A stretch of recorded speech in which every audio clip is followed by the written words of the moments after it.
మన ప్రభువును రక్షకుడైనటువంటి యేసుక్రీస్తు వారి నామములందరికీ వందనాలు.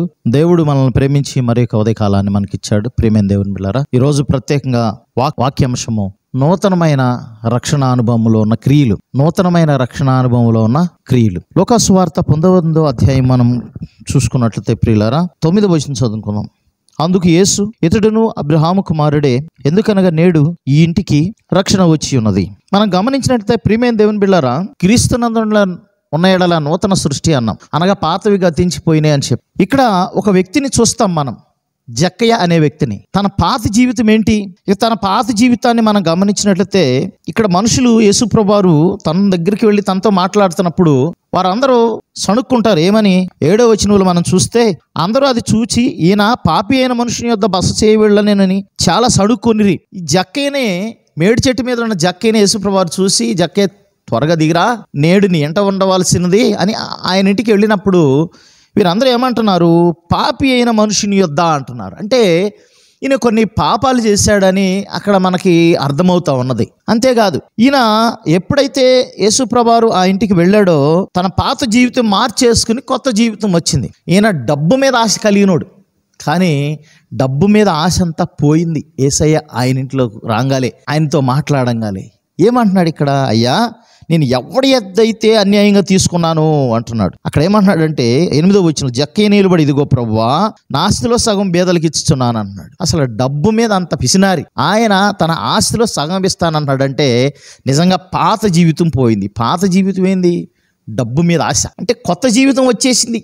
యేసయ్య తనలా హృదయంలోనికి వచ్చిన వెంటనే కొత్త జీవితం ఏందయ్యా? బేదలకి సగం ఇస్తానన్నాడు తన ఆస్తులు. అంతేకాదు, నేను ఎవని వద్ద నైనను అన్యాయముగా దేనిని నేను తీసుకుని నీ ఎడల అతనికి 4 అంతలు మరలా చెల్లింతునని ప్రభుతో చెప్పాను. అంటే అన్యాయంగా తీసుకున్నాడనే కదా, కాబట్టి తీసుకున్నాడు కాబట్టి 4 అంతలు తిరిగి ఇస్తానంటున్నాడు. అంటే నూతనమైన రక్షణలో, నూతనమైనటువంటి మార్పులో ఉన్న ఆ క్రియ మనం గమనించినట్లయితే తను ఆస్తి మీద మనసు తీసేసుకున్నాడు. ప్రభు కోసం బ్రతకాలని తీర్మానం తీసుకున్నాడు. ప్రభుతో ఉండాలని తీర్మానం తీసుకున్నాడు. ఇక పాత జీవితం అంతా నాకు వద్దు బాబు అనుకున్నాడు. చూడండి, యేసయ్య ఇంటిలోనికి వచ్చినప్పుడు, యేసయ్య హృదయంలోనికి వచ్చినప్పుడు ఎన్ని గొప్ప కార్యాలు జరుగుతూ ఉన్నాయో. కాబట్టి ప్రియమైన దేవుని బిడ్డలారా, ఇంకో ఉదాహరణ మనం చూసి ఈ వాక్యాన్ని ముగించుకుందాం. మరి మార్క్స్ వార్త 5వ అధ్యాయంలో ఒక ఇన్సిడెంట్ చూస్తాం.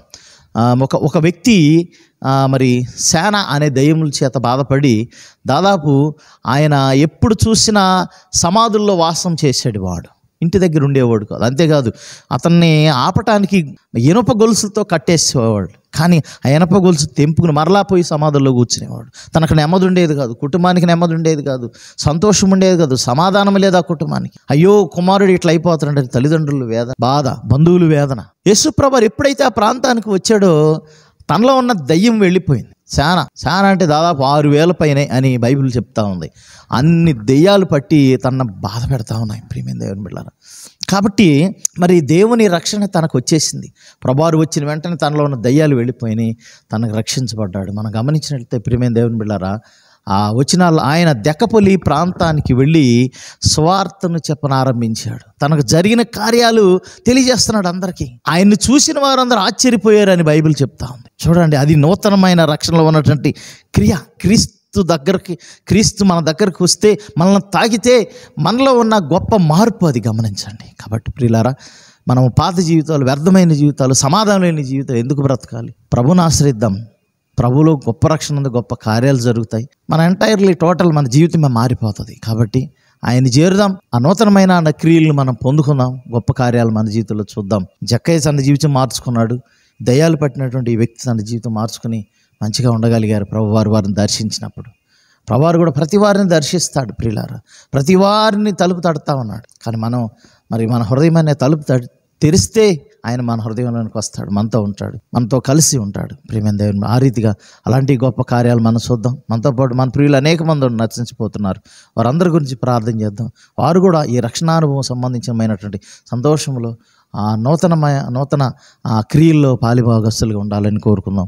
దేవుడి పరిశుద్ధ వాక్యం దీవించును గాక. ఆమేన్. ప్రార్థన చేసుకుందాం. మమ్మల్ని మిక్కిలిగా ప్రేమించిన ప్రియ పరలోకపు తండ్రి వందనాలు. జక్కయ్య ప్రభా, మీరు ఎప్పుడైతే తను దర్శించారో తన మనసు మారిపోయింది. డబ్బు మీద ఆశ తొలగించుకున్నాడు. అంతేకాదు, దయ్యాలు పట్టినవాడు ఎప్పుడైతే దయ్యాలు ఆయన నుంచి విడిచి వెళ్ళిపోయినాయో ప్రభువారు దర్శించినప్పుడు తన నూతనత్వంతో అనేక మందికి ప్రభా ప్రభు కార్యాలు చెప్పటం ప్రారంభించాడు. అలాంటి జీవితాలు అనేక మందికి దయచేయండి ప్రభు. అందరూ అంతటి మారు మనసు పొందాలి మీ ఉద్దేశం. అలాంటి రక్షణ సంబంధమైన కార్యములు ప్రతి వారు చూడాలి, ప్రతి వారి జీవితంలో సహాయం చేయమని యేసు పరిశుద్ధనామమున అడిగి వేడుకుని ప్రార్థన చేస్తున్నాం తండ్రి.